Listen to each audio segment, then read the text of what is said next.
What's up, gamers? We're back with another Marvel Future Fight video, and I wanted to thank Beetto and Cruel for joining me last night and playing some really fun multiplayer. We were playing on Skype for hours, and it was so much fun.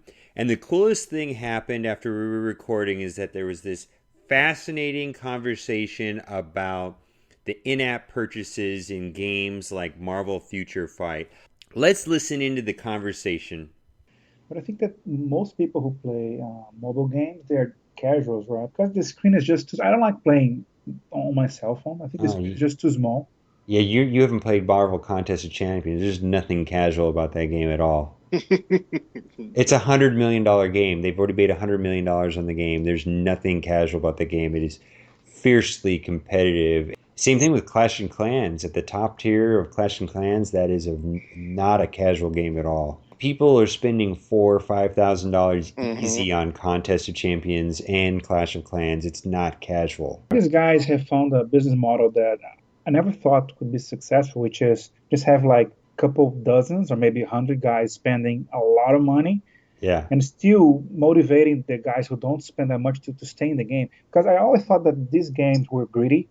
They would just push the F2P away, and then eventually the big spender would just leave as well because there would not be enough people for them to play with. And then see, and on the forums, like something bothers me because I read the forums from Netmarble and everything, and they keep saying no, Netmarble's actually greedy and everything, and they don't give anything. And I'm like, dude, have you actually played any other game? I Yeah. mean, go play Contest of Champions. How much greedy are they gonna get?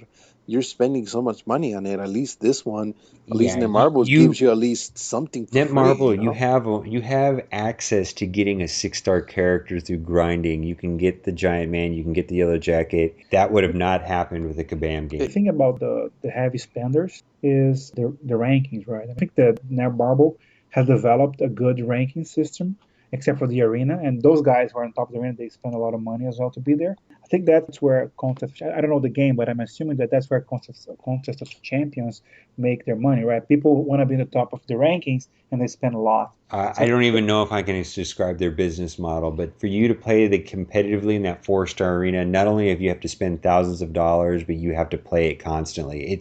You can't do one or the other. You have to do both. Besides you spending too much time on that game, they make it to where you have to buy something. You know what I mean? So that's how they do it. So the crystals are completely horrible, like Yeah, they're literally. bad, yeah. And But and, but and you for you and to you would have to be winning 4 stars constantly and have yeah, 20 of them. and they're trying to do a 5 star. Marvel is changing their business model a little bit. This multiplayer forcing people to buy the VIP. Someone was saying earlier that they're gonna in the next update they're gonna change that they're giving too much gold away.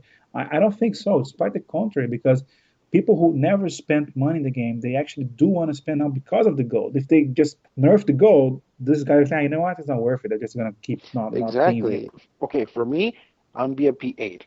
Okay. I mean, for you to get from VIP 2 to VIP 8, it takes a lot of money.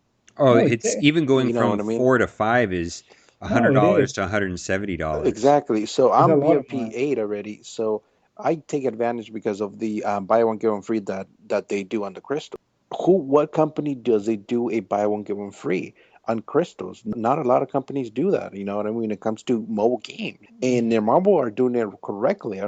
No, I was just going to compliment that. In order for them to make it better, they should change the price for VIP 5, that ridiculous, useless crystal that they give. I was tempted to spend some money to go to VIP 5 just because of that until someone told me what it actually meant. I They haven't actually made the change it. justification for 5. Maybe if ISO 8 becomes important, No, no, but the I got to thing tell you is, that 4 is pretty useful. I You see, for me, I'm not looking at like the VIP. I bought crystals like left and right before the VIP was introduced. I've been playing this game since beta, so VIP wasn't introduced until uh, like months later. So I was buying crystals, when they had the buy one get one free.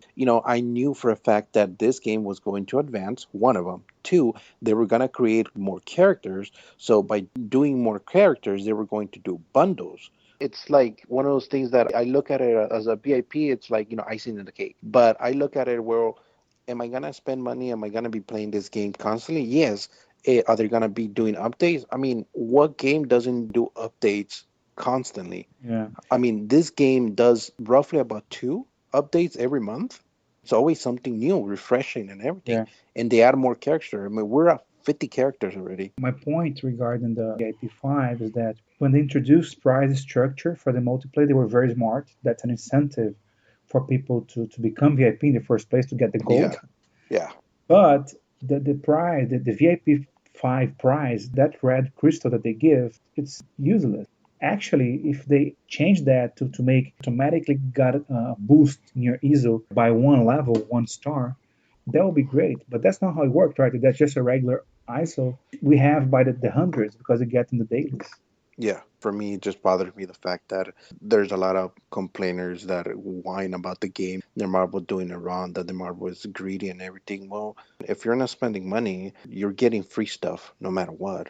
The game is continuing because of those players that spend money. I actually made a post complaining about this VIP structure when it was released because I was pretty pissed. Only VIP, high levels of VIP were getting the good prizes.